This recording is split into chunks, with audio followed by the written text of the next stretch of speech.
I'm not sure about you, but when I think about vintage clothes, what comes to mind from a DIY standpoint is women who look very svelte and pristine. Now, for the record, I am none of those.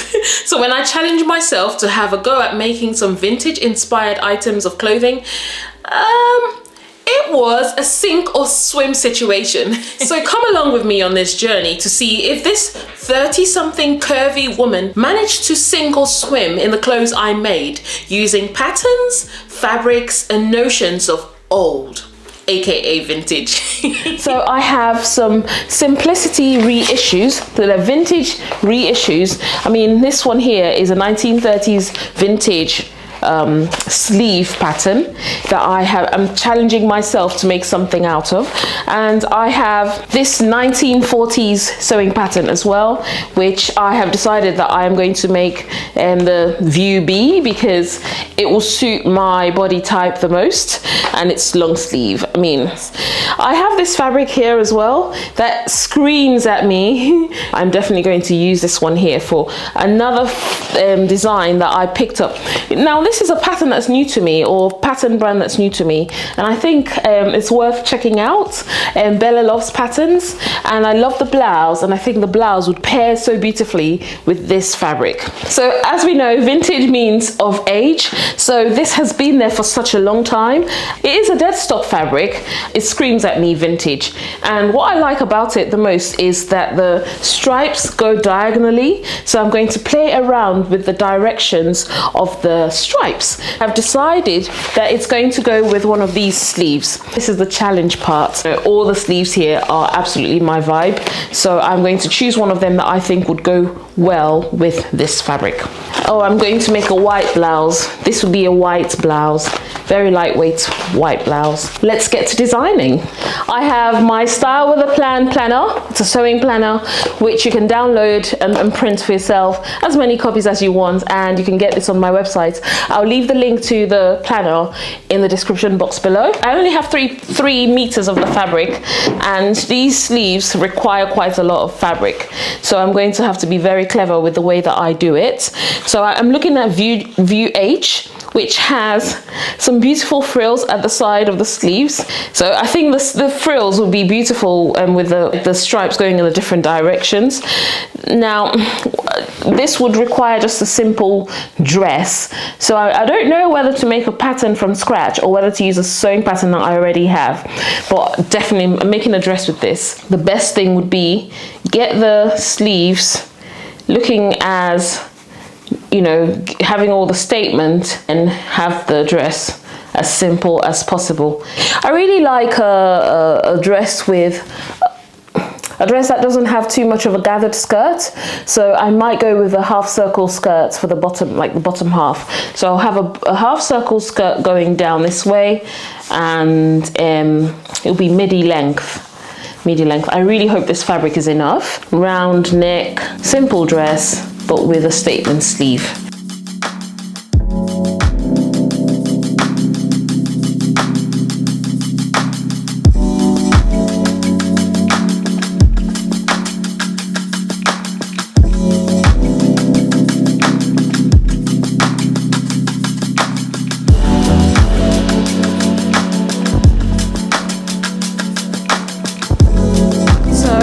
Patterns pinned up. I've still got a few pieces to go, but that's the bodice, the front and back. But what baffles me with these vintage patterns are all these lines. I don't understand them. They're unusual to me, but I think I'll figure them out. However, there are two. So this is the front, and it says to cut it on the fold. Yeah, because that's the cut on the fold symbol. And then the back one also says to cut it on the fold, which means that I am unsure where I'm going to have the closure. So I might have a closure at the side seam. Yeah, just at the side seam, either on the left or on the right hand side. So I have my front and my back. I have made a few changes to the pattern. The design I have in mind would be so beautiful, like with the diagonals on this fabric. However, the fabric is a bit too lightweight. The design would change though because of the style of fabric that I have. So this we're going to keep the bodice looking exactly as it is, but then we'll have a tiered skirt. So we'll have like a top tier and a bottom tier, just 2 tiers for the bottom half, and it will be gathered. I don't think I have enough fabric here, but we'll make the fabric work because it's quite a bit more fabric left, about 2 meters left. But the design that with this design that I have, what I've drafted out, it would go better with something like this one here. It's not vintage, so I'll save the fabric, but when I'm ready to use this fabric, I'm going to have a go at making this design again, but using this fabric. So we're just going to stick to the plan, but tweak it slightly to suit the fabric that we have. I nearly gave up, but we're going to keep it. We'll keep it going.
This is so old that I can't even tell them apart, like the sides. This side looks the same as that side. So I'm just going to take a chance and go with this side here. Such an old fabric. I didn't quite realize that these lines actually meant lines for a certain sleeve design. So I had to dig out the instructions, and then I realized that there's a sleeve style that requires this, like you need to actually cut through. So now I'm not worried anymore. But then I have also realized, looking at the instructions here, it looks like I need to fold under the edges of the this design here, and I don't like that. So I'm going to cut out another set of pieces so that I would have. So I don't think I like this. I think it's best when you have like the right side of the fabric on both sides of the flap or the ruffle. So I'm gonna go back and sort that out.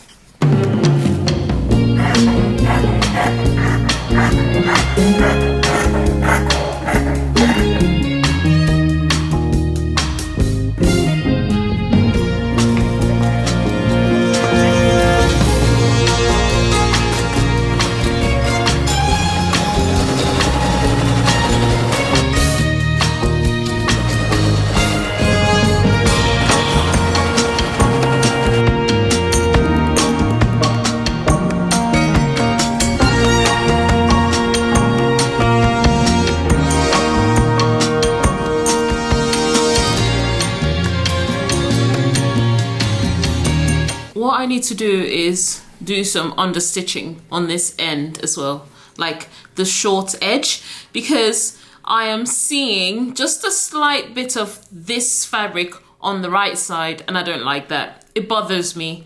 I did understitch this side though, and that's the reason why, I mean, it's just laying perfectly. You can't actually, it's not peeking on the right side. So I'm gonna go back to the sewing machine now.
tried so hard to match the stripes, but it hasn't been the easiest thing. I think I'm as close as I could, but this would do. By the time I'm done with all the gathering, this should be concealed. This one is a total fail. Here we are. Every speck of weather is impeccable when you are near. And that's the truth, my dear. You're looking pretty fantastic. Years pass by with our goals intact. In tandem we're dancing till the nighttime lapse. We're in the daytime stranded. Your self-esteem tastes candid. But damn, it's hard to make a man with empty hands feel the hands full of love. Like, damn, this is a glove. I kind of like the loose fit of it, so I'm going to leave it as it is. Don't make a sound, it's so fragile. Walk that we tread too casual. No, I've had it good since I've had you. No, I'm scared, this is sad too. But this embrace feel natural. I wanna stay till pasture. Even if it means I gotta face the music and hear the sound of being. Some part of me feels like I need to take this in a little bit, but I am slightly worried that I won't be able to get my hand through the sleeve, so I'm going to leave the sleeve as it is. Another part of me wishes that I added pockets to the dress, but I didn't have enough fabric, and that's the reason why I didn't add pockets. And because this fabric is quite light, I don't want to use any fabric that isn't the same as this because it would show. But so far, I'll leave it as it is.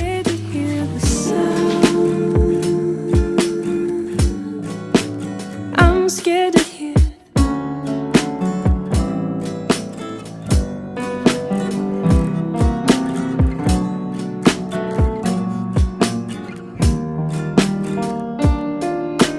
Here we are.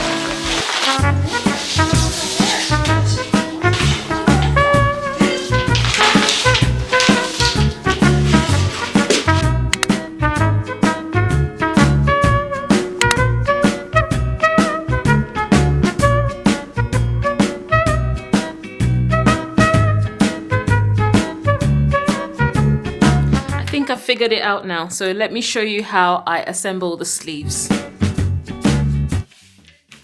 Wrong side, so we need the right side up.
Is a center point.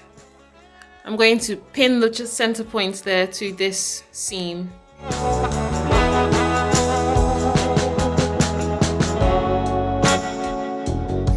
And I have the notches matching as well.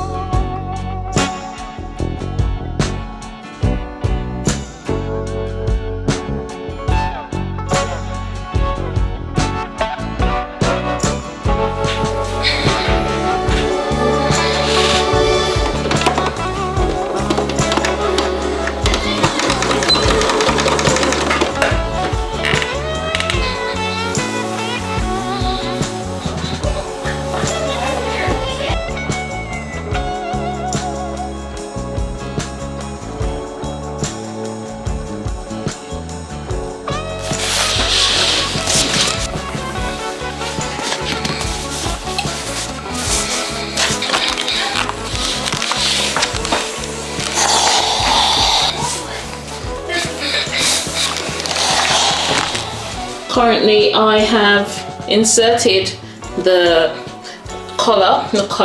the facing, but I thought I would show you a quick trick. This trick really helps when you're using matching thread. So if you have a look closely, you can see that I've done a little stitch here. It's called a stitch in a ditch, and a little one there. And what it does is it keeps the facing in place and stops it from moving around. Just look at it. And it even helps if it matches, if it falls into this ditch there as well. But I can never get it right. This one was as close as I could, but I always do the stitching from the right side. Just a little stitch here to make sure your facing doesn't like show when you're wearing your top, your dress, whatever it is, your jumpsuit. I like this trick so much and I thought I'd share it with you. There's the facing completed. So I'm going to make buttonholes there, but I'm not ready for that because it's time for the sleeves. And also it helps when you insert sleeves when the garment is on the flat like this, rather than when you join them together.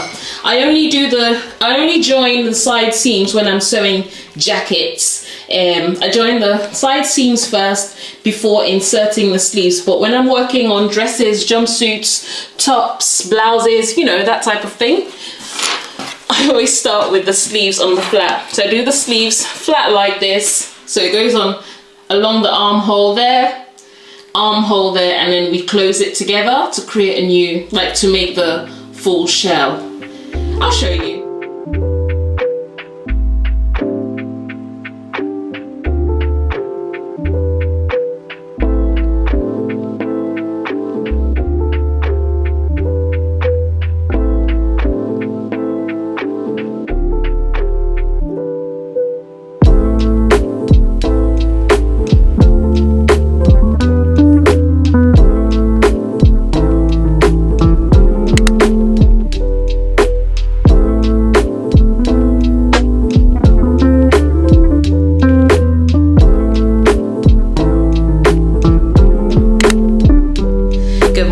It's a brand new day. I've just done a few chores around the house and I am ready to move on to the next stage. This blouse from yesterday, I am loving it. I'm loving the fabric and I'm loving the design. The sleeves are like big energy sleeves. Look at that. You can't see it properly, but it looks good. It looks good. I allowed the fray check to dry overnight. If you've been sleeping on fray check, please wake up and try it. It's so good. It just stops the fraying that happens when you open up the buttonholes. And I also wanted to let you in on another thing that I do. So you know when you cut out a sewing pattern and you get to the part where you have to transfer the buttonholes and where the buttons have to go on the fabric. I find that part a bit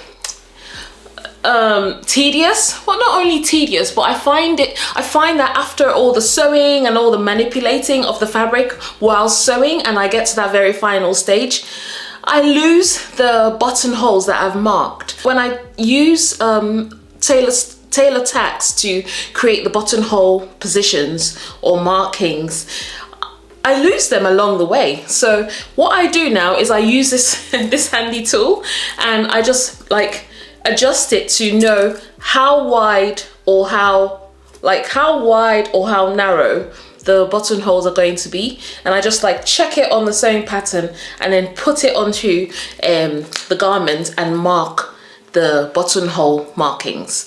Then I go ahead to sew. And you might be wondering, well, how do you know how wide the buttonhole is going to be?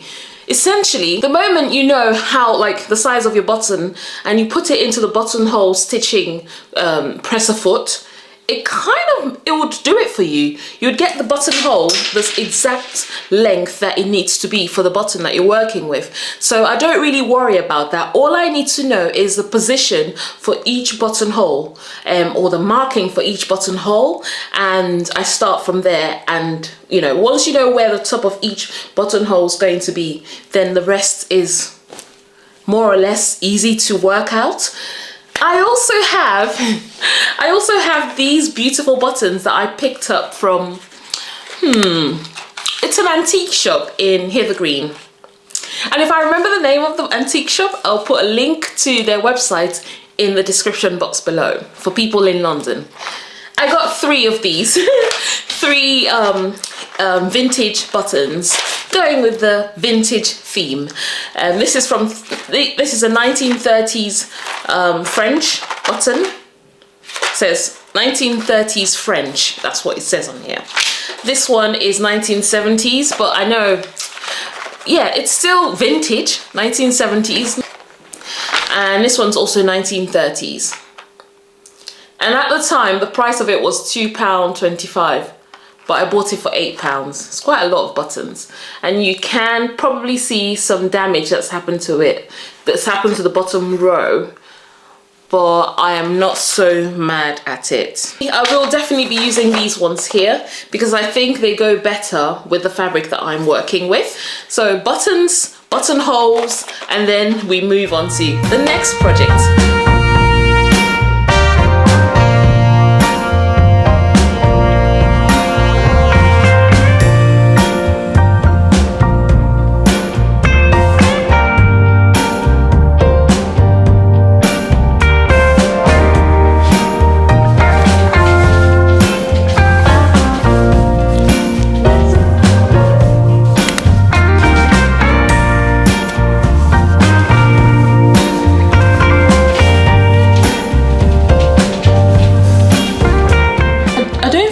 To wear this without tucking it in. Definitely this has to be above the elbow and the blouse has to be tucked in so that I can have it cinched in.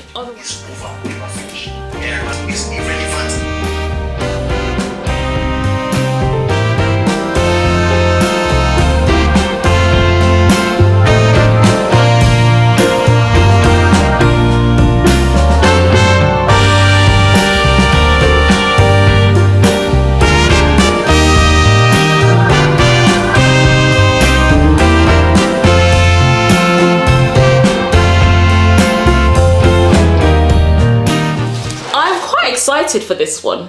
I'm cozy, got candle on, I've got a hot drink. I am ready to get cracking with the rest of the project. Let's get on with it.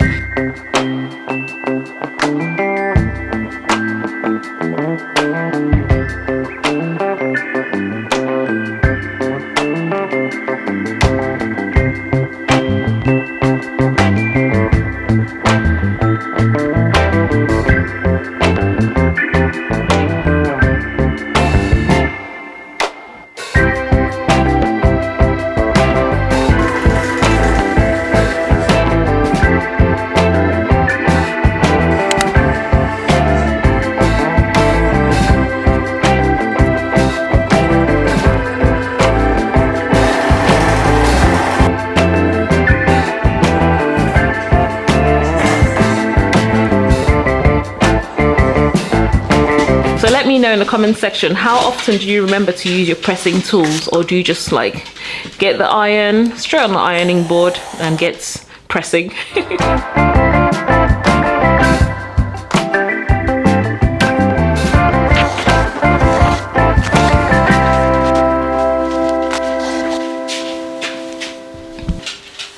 It's still got pins on it because I definitely will be stitching this in the ditch, like stitching the facing in the ditch. And I'm going to be extremely careful. Actually, I'm going to put the pins around the other way.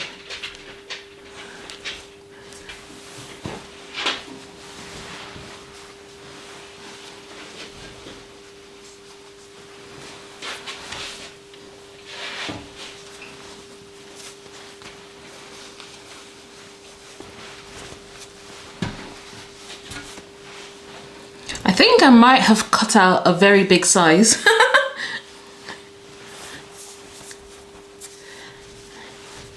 Just because of this sleeve here.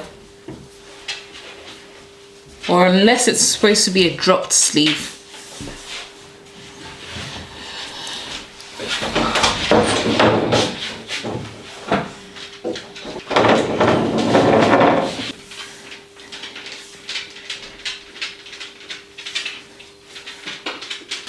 The size that I selected was as big as, I mean, the cuffs were as long as this, and I had to chop off this amount because I think my wrists aren't as wide as they thought it would be for my size. So I've had to chop off quite a bit, and this is what we have left. And I'm happy with this size of the cuffs.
Where I had sometimes played chess, and when I'm out, I'm looking for that vintage fling.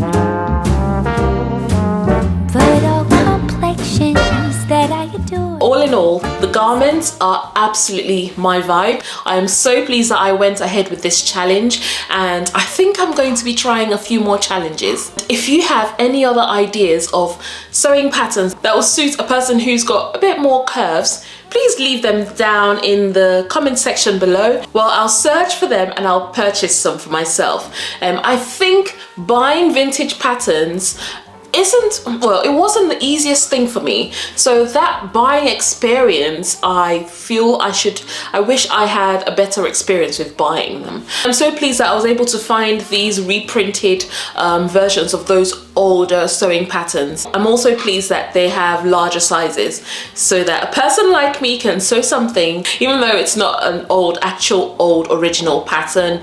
But all in all, it's been a great experience, and I hope you enjoyed watching this video, and I will see you in my very next one. Enjoy the rest of your day, everyone, and all the very best. Take care. Bye. Chip, it's